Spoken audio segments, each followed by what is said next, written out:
сметам дека секој треба да контактира и да известува јавноста барем еднаш месечно за, еве, например, Номагас.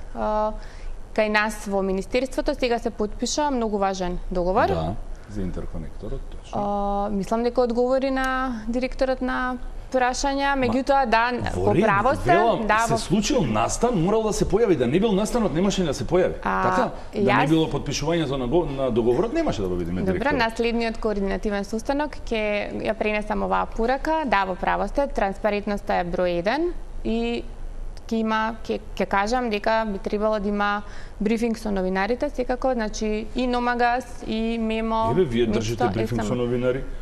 Да, јас сакам. Ако не месечно, барем квартално. Да, јас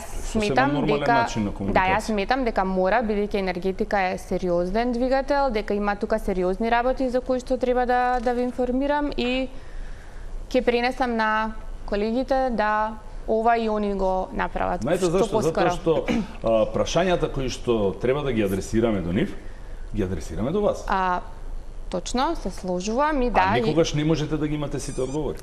Се сложувам, да, јас не можам, бидејќи Министерството, значи, не е само за енергетика, имаме минерални суровини, имаме рударство, под нас има и биро за метрологија, има геолошки завод, што значи дека навистина е премногу комплексно, ние не сме се уште доекипирани, за да имаме по систематизацијата некои 250 вработени, ние сме многу далеко, не сме ни до пола од таа бројка, значи не сме ни година дена.